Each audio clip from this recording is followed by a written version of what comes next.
Why is it called the world's toughest row? Ocean rowing still comes back to me as probably being one of the most brutal environments I've been in. Everyone thinks I'm really crazy. They think I've got a couple of screws loose. 15,000 people have climbed Everest, but only about 1,000 people have done this. Thinking about the depth of water underneath me, but also the potential wildlife. I don't really fancy having a big marlin come through the bottom of the boat. Not that overly a fan of sharks. 3,000 miles of open ocean,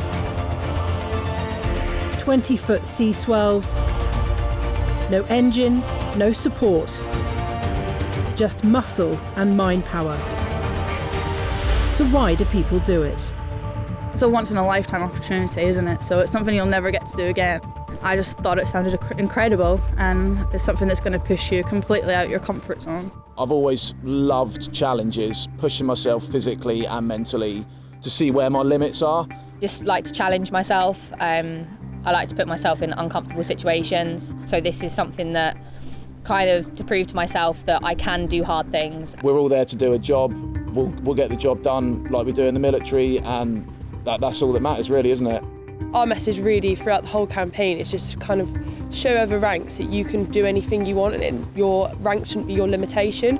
It gives you that courage and proves to yourself that you're capable of anything. I think in the army we definitely have a thing about going through the tough times together.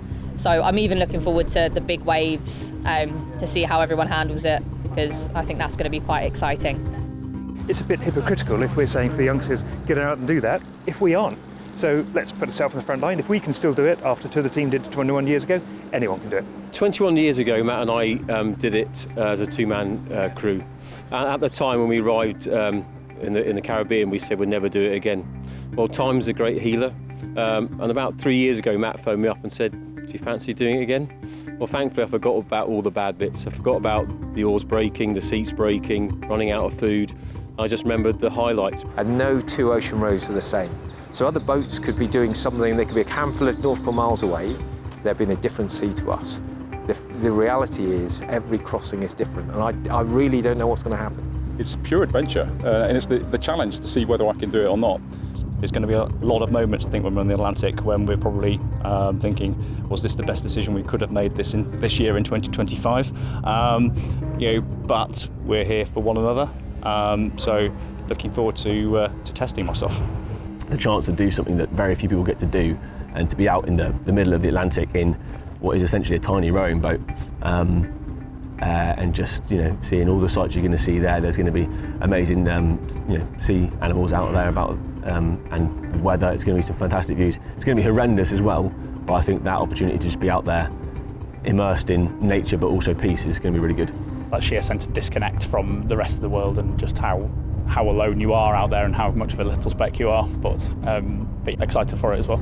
So just personal achievement for me, to achieve getting across the crossing, coming back with the stories, bonding with the other three blokes and going from there. 43 boats make up this year's race. They row non-stop from La Gomera in the Canary Islands to Nelson's Dockyard in Antigua. A typical crossing takes anywhere between 40 to 60 days. But the current record for a team of 4 is held by the 4 oarsmen, who did it in 29 days, 14 hours and 34 minutes. It's estimated that 1.5 million oar strokes are taken per team per race, and most crews row in a routine of 2 hours on and 2 hours off. Each rower consumes around 5,000 to 6,000 calories a day, but on average loses 8 kilograms of body weight on the challenge. In addition, they also have to contend with sleep deprivation, salt sores, blisters, rough seas, wildlife and sea storms, meaning that finishing the race, regardless of time, is a major human endurance achievement. Given all of these demands, is it any wonder the military want to be involved? This year, the Army's Force Atlantic, HMS Audacious of the Royal Navy and RAF boat Per Ardua 21 are pitted against each other, all with 4-person crews. I'm quite competitive by nature. Matt is quite competitive by nature. But in our crew charter, the first element is we're in a race, but we're not racing.